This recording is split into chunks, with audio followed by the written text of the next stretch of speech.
Y así van pasando en definitiva todas las cosas en una semana movidita, digamos, que se conecta con lo que suele ser febrero en la Argentina. Así que en este punto decíamos que nos podía ayudar alguien que supiera más de estos temas, a entender qué es lo que está sucediendo en la Argentina. Y estamos hablando de ese alguien que es Sergio Berenstein, analista político, periodista, primer ministro también. Gusto tenerte aquí con nosotros en A Fondo por LT8. Sergio, Garra te saluda. Hola, ¿qué tal? Muy buenos días, muchas gracias por el llamado, un gusto. Una semana en la que parecía que los errores no forzados del gobierno nacional, como les están diciendo, iban a ser lo principal hasta que Milani vino a robarse el trueno al finalizar el viernes, Sergio. Pero estos errores no forzados del gobierno, ¿qué te parece que van marcando en este año electoral? Me parece que obviamente estamos en una semana muy singular, no muy intensa. Es cierto que lo de Milani le pone una pizca, digamos, de algún matiz a una semana dominada por cuestiones que estrictamente ponen de manifiesto errores importantes dentro del oficialismo. Pero yo diría que más allá de los hechos puntuales es una gran oportunidad para mirar elementos de fondo, ¿no? Primero, la visión general del gobierno. Segundo, los métodos de toma de decisión. Y tercero, la selección del personal. Porque aquí, por supuesto, se equivocaron las personas, hubo errores de método, sobre todo de apreciación, de sensibilidad, de entender la importancia política, la cuestión del correo, la cuestión de las jubilaciones. Pero fundamentalmente lo que está acá en juego es el papel que el gobierno cree que tiene, ¿verdad? En particular, luego de la promesa de generar un entorno de transparencia en un país que venía de años de escándalo de corrupción sin precedentes con el kirchnerismo. Y yo creo que ahí es muy importante esto, me parece. Hay una deuda enorme del gobierno con la sociedad, en términos de no haber impulsado ni siquiera una reforma político-institucional seria, ni siquiera una. No es que estamos frente a una cuestión solamente que involucra empresas del grupo de la familia del presidente, que ya de por sí requeriría un protocolo peculiar en materia de transparencia y fundamentalmente para eliminar cualquier sospecha de conflicto de intereses. Esto se da en un contexto en el cual el gobierno presenta un desinterés notable por la cuestión institucional. Notable. Sergio. La única reforma que se lanzó fue una mal llamada reforma política, que ni siquiera era electoral, era simplemente una reforma del sistema de votación que además fracasó. Y no fracasó solamente porque la oposición se opuso, que es cierto. Fracasó fundamentalmente porque el gobierno quería imponer una reforma que en la práctica era imposible llevar adelante. Y era una transición en una sola elección de todo el sistema de votación, con máquinas que aparte generaban dudas respecto a su transparencia. Entonces, cuidado que al margen de esta cuestión en particular, estamos frente a un gobierno que está generando un enorme desinterés por las cuestiones de fondo que tiene la economía y la sociedad argentina, que es la cuestión institucional. Sergio, ahora que estamos empezando ya a transitar este segundo año de mandato del gobierno de Macri, ¿cuándo deja de ser ya válida como excusa, como argumento, la herencia? ¿Te parece que ya hay un punto en el cual lo que dejó el kirchnerismo deja de ser la principal herramienta para poder defender cuando el gobierno se equivoca? Lo dijo la gobernadora Vidal en diciembre. A partir de ahora es toda responsabilidad nuestra. No es que la herencia no tenga peso, obviamente lo tiene, porque fueron 12 años de generar un daño muy significativo en las instituciones, en la reputación del país en el mundo, por supuesto en la economía con una política inflacionaria absurda, en llevar puestos claves del Estado a personas inadecuadas como el propio general Milani, detenido ayer, como hablábamos antes, con lo cual el daño del kirchnerismo no es menor, pero al margen de eso, la responsabilidad es absoluta por parte del actual gobierno, por no haber tenido tal vez un diagnóstico ajustado respecto a la gravedad de la situación que iba a tener que enfrentar, por no haber dispuesto de equipos de gobierno con la experiencia y la versatilidad necesaria para tomar decisiones críticas, y seguramente también por el hecho de haber esperado una reacción mucho más rápida de una sociedad que naturalmente estaba tan dañada por las políticas implementadas por el anterior gobierno, que no tuvo tiempo de ponerse en movimiento. Se esperaba una reacción económica en el segundo semestre del año pasado, estamos terminando febrero y esa reacción todavía no se nota, ¿verdad? Sergio, cuando alguien hace algo, uno siempre se pregunta si lo hace a propósito o si lo hace sin intenciones, es decir, el clásico sin querer. Los errores que ha tenido el gobierno en el último tiempo, ¿te da la impresión de que alguno puede haber sido a propósito para tratar de reacomodarlo después o ha sido por algún tipo de incompetencia al momento de llevar adelante sus acciones? No sé a cuál te referís en particular. Este año tuvimos, por ejemplo, los feriados, tuvimos el tema del decreto de necesidad de urgencia con la CRT, tuvimos ahora, los temas del correo y de las jubilaciones esta semana, que todos marcaron tener que esconder después el guante una vez que salió la información, ya sea volver atrás con los feriados, que se discuta en el Congreso la CRT, que lo del correo, el clásico foja cero que ahora quedó marcado de Macri como una frase típica de él, y las jubilaciones que no duró ni 12 horas, la resolución de ANSES. Eso, ¿te parece que hubo un intento sabiendo de que podía salir mal o no pensaron que podía salir mal cuando lo hacían? Yo creo que cuando toman esas determinaciones creen que es lo mejor. No lo hacen pensando en que... el fracaso de eso les puede beneficiar, no veo cómo, ¿no? En todo caso, la pregunta es por qué se toman decisiones efectivamente sin chequear la factibilidad de que se concreten y que no generen reacciones contrarias. Hay ahí, me parece, un mecanismo de evaluación previo del qué y del cómo para evitar esta clase de errores, o tal vez muchas veces falta de coordinación entre las áreas del gobierno, como pasó con, por ejemplo, el programa Precios Transparentes, ¿no? Que efectivamente fue impulsado por un sector del gobierno sin que el resto estuviese ni enterado ni obviamente hubiese opinado. Sorprende en un presidente que había cambiado el gabinete tratando de lograr mayor homogeneidad. Bueno, uno no ve mayor homogeneidad luego de los cambios en el gabinete, creo que es un objetivo que todavía no se logró. Así que, la evaluación que hizo el presidente en diciembre respecto del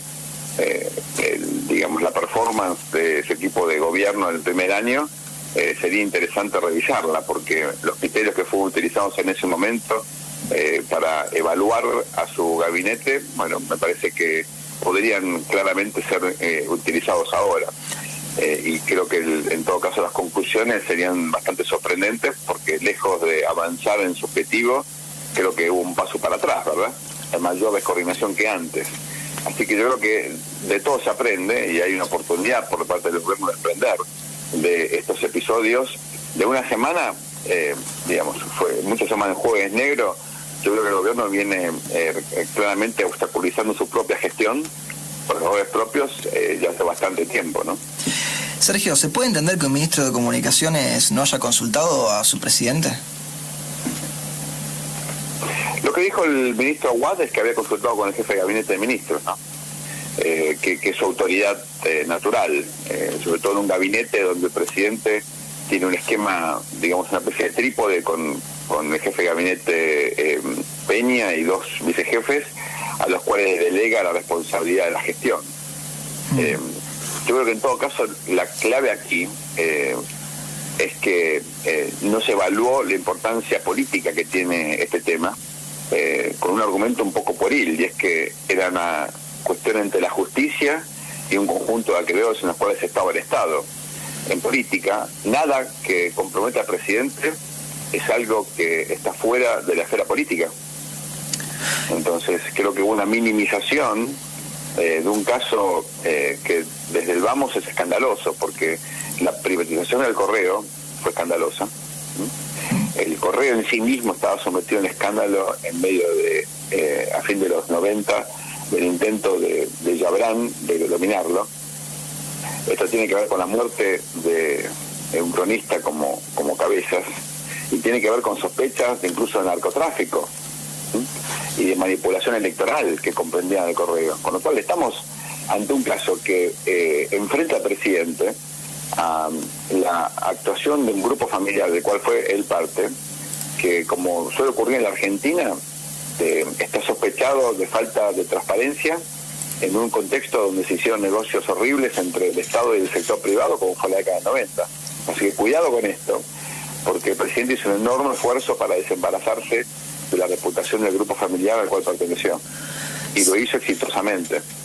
Y el riesgo que tiene el escándalo del correo es que se abra una caja de Pandora que vuelva a afectar la reputación del presidente y que genere dudas, no ya solo respecto del correo, sino de otras cuestiones que eventualmente podrían erosionar su liderazgo. Esto es muy grave. Por eso creo que por parte del equipo del gobierno, de cuyas buenas intenciones no dudo, sí, hubo un error notable de apreciación de lo que significaba el caso Correo. Sergio, aprovechamos que te tenemos y te hacemos una última pregunta. Yo me había quedado con un concepto que habías mencionado antes, el de las reacciones contrarias, ¿no?, frente a lo que hacía el gobierno nacional. Y hay algunos que están tomando la figura de Lilita Carrió en esta suerte de matrimonio político que tiene con Mauricio Macri, y hacen un análisis desde una dialéctica hegeliana, ¿no? Hablan de una tesis, antítesis y síntesis y dicen Macri dice rojo, Lilita dice azul y después terminamos con violeta. En este juego que se está dando últimamente, que cuando el gobierno hace algo que es criticable, Lilita es la que más grita, incluso por sobre la oposición, pero desde dentro de Cambiemos. ¿Qué rol te parece que tiene la oposición ahora mismo en este que además es un año eleccionario? El gran problema es que la oposición en muchos casos no tiene legitimidad ni credibilidad para criticar al gobierno, ¿verdad? Es decir, por ejemplo, el kirchnerismo o el peronismo, que fue cómplice del kirchnerismo, no tiene autoridad moral para criticar a nadie de corrupción, o de que haya alta inflación, o que caen los salarios, o que se manipulan las jubilaciones. Cristina vetó el 82% móvil. ¿Cómo puede hablar ella de que se reduce las jubilaciones por más que el porcentaje sea acotado, ¿verdad? Entonces, ante esa falta de legitimidad que tiene la oposición, o muchas veces ante una agenda no del todo nítida que tiene, por ejemplo, el Frente Renovador, ahí aparece, creo yo, la necesidad de que surjan voces dentro de una coalición que es heterogénea como Cambiemos, para matizar decisiones o criticar decisiones de un gobierno que tiende, en todo caso, a aislar a los segmentos políticos de su propio armado, ¿verdad? En el gobierno en general predominan las visiones más técnicas, más asépticas dentro de lo político. El presidente se siente más cómodo trabajando con su grupo de colaboradores.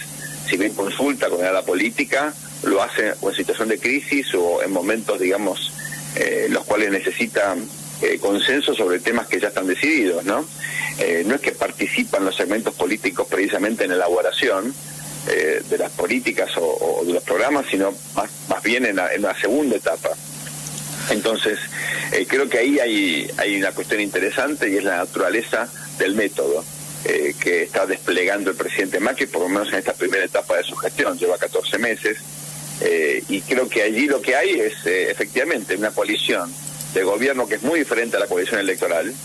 En la coalición electoral las tres partes eran, digamos, por lo menos socias en una igualdad de, tal vez no de protagonismo, pero sí importancia relativa, Sanz, Carrió y Macri. El gobierno es un gobierno de presidente, que en todo caso incorpora actores del radicalismo, pero no mucho más, ¿verdad? Al no haber método, los vínculos personales tienden tal vez a compensar, a moderar de algún modo la falta de estructura institucional. Y termina resolviéndose esto, digamos, en una suerte de diplomacia presidencial, ¿no?